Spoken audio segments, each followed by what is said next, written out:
So I get quite a few questions about the cast iron and heavy steel items that I have in my Weber Kettle Performer, the one on the cart. This is the Malory cast iron grate on top, and below is the Firewall.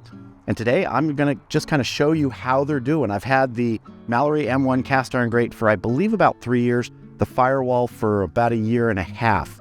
And I'll tell a little bit about how I maintain them, but really this is just to see how they're doing after so much time. Now, first off, in questions I get on how I maintain the Malory cast iron grate, I'm gonna give you the real simple part of it right here.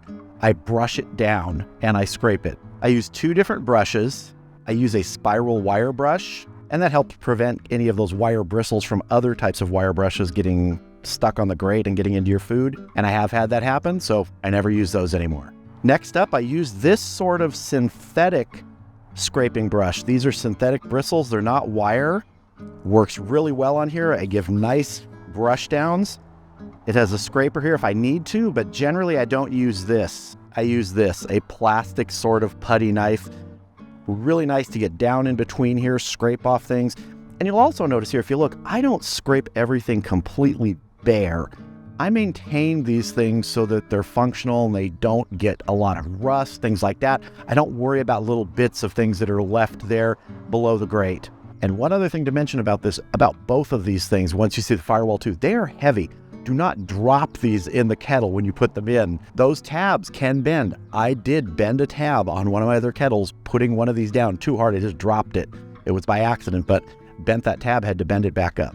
The M1 grate has these cast iron wings. You can see the bottom here. Try and maintain that too. I have had some rust along here on occasion where I just use steel wool and a wire wheel to get that knocked off and re-season it. And when I say re-season things, canola oil. This is what I use, spray canola oil. In fact, after every use, I will give this a spray with canola oil after I brush it down. It has 2 of these wings, same thing on this side. I find that the wings are where there is really little tiny indications of rust, but I didn't have any until after about 1.5 years, and just got to keep on top of it like any sort of cast iron. If you notice rust, you got to sort of wire it off of there using steel wool or a wire wheel, anything like that, and get it re-seasoned back up. It's just part of the process of maintaining cast iron. So now let me move this out of here so we can look at the Firewall.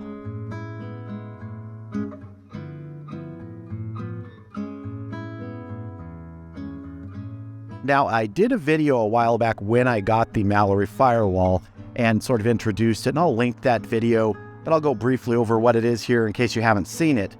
It is basically a very heavy-duty way to create zones in the kettle.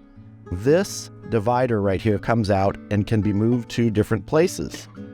You have about 7 different positions you can put it in here. Like this is dead center. You can have half charcoal, half indirect. You can move it all the way right over here.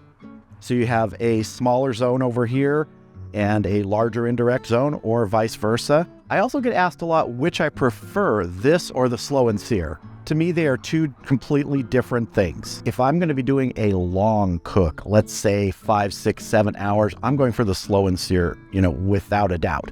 That just functions really well. It holds temp super well.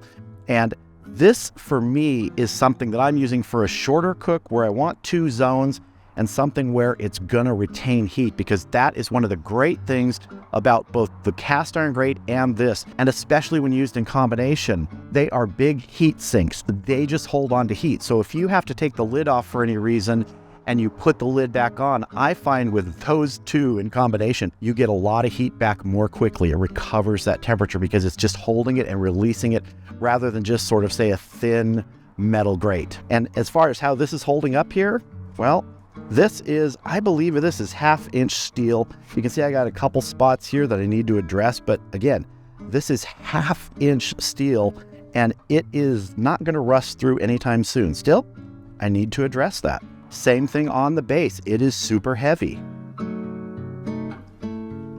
You can see this. It is very heavy.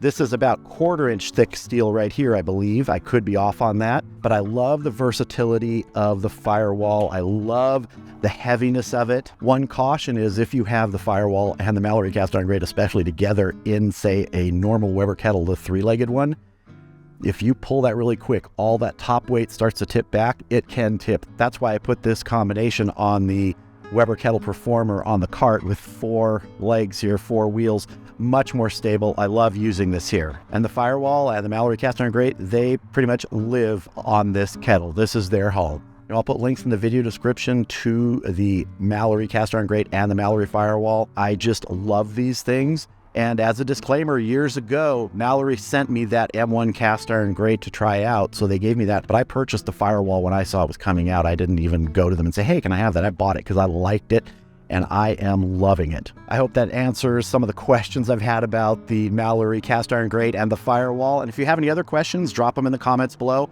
I'll try and answer them, and maybe if they warrant another video, I'll do that. But I'm really loving these. I see these lasting me a long, long time. And I think they'd last you a long time. You just got to maintain them.